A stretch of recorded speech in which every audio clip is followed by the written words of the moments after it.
Au nom du Père et du Fils et du Saint-Esprit. Amen. Mon Seigneur et mon Dieu, je crois fermement que tu es ici, que tu me vois, que tu m'entends. Je t'adore avec profonde révérence. Je te demande le pardon de mes péchés et la grâce de faire avec profit ce moment de prière. Marie, ma Mère Immaculée, Saint Joseph, mon Père et Seigneur, mon ange gardien, intercédez pour moi. Viens, Seigneur, viens, Prince de la paix. Viens, Seigneur. C'est avec cette invocation que j'ai à peine conclu l'introduction à ces 10 minutes de prière. Il s'agit là d'une invocation qui nous rappelle que nous sommes bien dans le temps de l'attente, le temps de l'Avent. Bien sûr, dans le rite romain, nous y sommes depuis quelques jours, alors que dans le rite ambrosien, qui est utilisé dans le diocèse de Milan, nous en sommes à la 4e semaine, et même si la date de Noël reste la même. Si tu es intéressé, tu peux facilement trouver en ligne les particularités de ces deux rites de la liturgie catholique. Mais malgré le fait que le temps de l'Avent soit plus ou moins long selon les rites, il garde la même signification. Il nous aide à nous préparer à accueillir le Sauveur. En effectuant une recherche comparative sur Google Trends entre les mots « mourir » et « vivre », j'ai découvert que le mot le plus saisi en ligne est le mot « vivre ». Il est 3 fois plus inséré dans la barre de recherche que son antonyme, son contraire, « mourir ». Toi et moi, nous pouvons donc nous rendre compte que l'humanité est en train de soupirer vers la vie. Mais malheureusement, cette vie n'est pas toujours cherchée dans le bon endroit, c'est-à-dire près de l'auteur de la vie. Seigneur Jésus, c'est toi l'auteur de la vie, et sans toi, la mort aura toujours raison de nous. Tu es le seul qui l'a vaincu, et tu te proposes une fois de plus à ce monde déchiré par la violence et par la guerre. Oui, Seigneur, tu te proposes parce que tu ne veux forcer personne à t'accueillir. Tu désires naître de nouveau dans mon âme pour m'apporter la vie, celle qui continue même après la mort.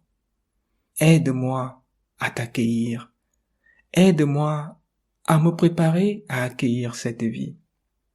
Comme tu le sais peut-être, par la faute de nos premiers parents, toi et moi avions été condamnés à mourir. Mais grâce au Christ, la vie a jailli de la mort. Oui, en effet, avec le Christ, même si nous mourrons, nous revivrons. Mais tiens-toi tranquille, il ne s'agit pas simplement d'une promesse, une promesse qui se réalise post-mortem, c'est-à-dire après notre départ de cette terre, comme certains veulent souvent le faire croire.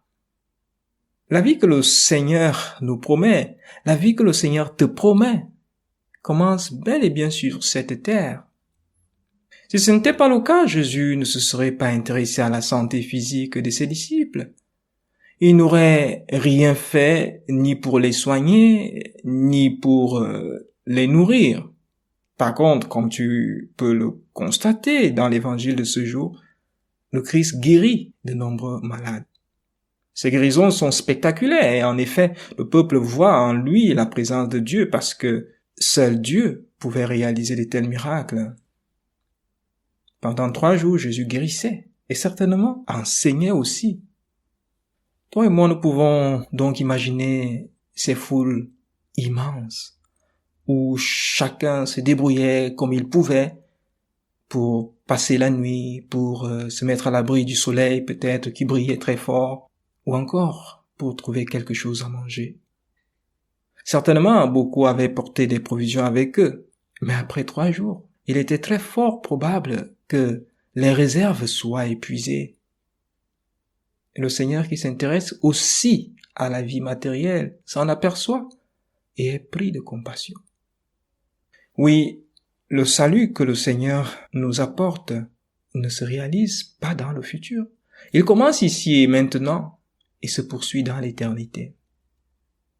Si toi et moi restons près du Christ, il s'occupera de nous, bien sûr, non pas en prenant notre place dans ce qui relève de notre responsabilité, mais bien plus en suppléant à nos limites.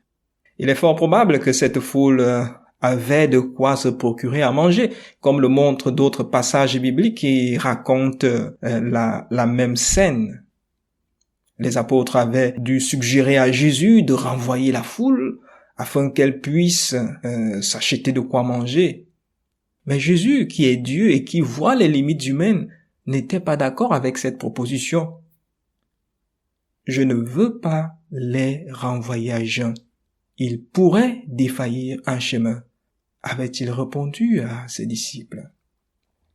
Oui, malgré notre avoir et notre pouvoir, toi et moi sommes toujours limités par notre nature.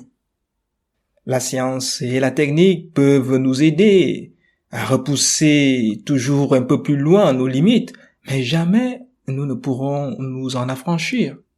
La limite commune la plus visible est celle de la mort, mais il y en a d'autres, bien que moins effrayantes, sont également importantes.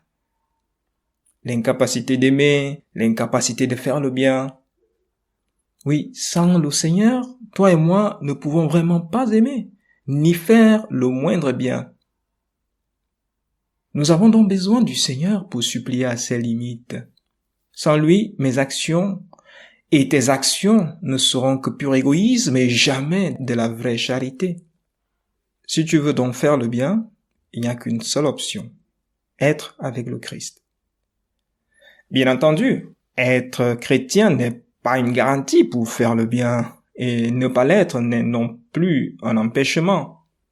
Mais quel que soit le cas, le Christ est toujours à l'origine de tout acte bon. Oui, le Christ vient nous libérer de l'emprise du péché. Il vient nous libérer de la mort en nous rendant capables de faire le bien, en suppliant à nos limites. Les 7 pains et quelques poissons que possédaient les disciples étaient largement insuffisants pour donner à manger à une si grande foule. Mais ce don était indispensable pour l'accomplissement du miracle. Il est probable qu'il s'agisse des restes de provisions que les disciples avaient avec eux. Ils les conservèrent certainement pour eux-mêmes et peut-être aussi pour Jésus, le Maître. Les autres n'avaient plus rien, mais les disciples avaient encore quelque chose. Et le Christ le savait certainement. Il leur demande alors de le mettre à la disposition de tous, et les disciples obéissent. Pendant ce temps de l'Avent, le Seigneur m'invite et t'invite aussi à sortir de tes préoccupations personnelles pour s'intéresser aux autres. Savoir regarder l'autre, savoir être attentif à ceux qui sont autour de moi. C'est seulement ainsi que toi et moi deviendrons capables d'identifier les besoins des autres et, avec la grâce de Dieu, d'y apporter notre aide. Certainement, tu pourras dire en toi-même, mais je n'ai pas grand-chose, je ne peux rien changer de la situation des autres. Mais sois tranquille, le Seigneur, qui est Dieu, demande toujours ce qu'on a et jamais ce qu'on n'en a pas. Il te demande le peu que tu as et que tu as peut-être conservé pour toi-même. Il pourra s'agir de ton temps personnel, afin que tu puisses le donner à une personne qui traverse une grande solitude. Peut-être s'agira-t-il de ton attention reconnaissante envers celui qui fait discrètement le bien autour de toi. Dans tous les cas, le Seigneur demandera toujours ce que nous avons, peu importe combien nous en avons. Comme le disait saint Augustin, évêque de la ville d'Hippone, Dieu qui nous a créés sans nous ne peut pas nous sauver sans nous. Jésus veut sauver tous les hommes, mais il veut le faire avec toi et avec moi. Demandons-lui la grâce d'être toujours prêt à mettre à sa disposition nos petits pains et nos petits poissons. Oui, Seigneur, je veux contribuer à faire le bien autour de moi, avec ce que je possède, même si cela me paraît insuffisant. Comme les disciples, je veux te faire confiance. Je veux te donner sans hésitation le peu que tu sais que je possède, parce que c'est toi qui me l'as donné. Les disciples t'avaient donné tout ce qu'ils avaient, et sans même comprendre ce que tu allais en faire. Oui, Seigneur, aide-moi aussi à te faire confiance, afin que je ne sois jamais un obstacle au bien que tu souhaites réaliser à travers moi. Je te remercie, mon Dieu, des bonnes résolutions, des actes d'amour et des inspirations que tu m'as communiquées dans cette méditation. Je te demande de m'aider à les mettre en pratique. Ma Mère Immaculée, Saint Joseph, mon Père et Seigneur, mon ange gardien, intercédez pour moi.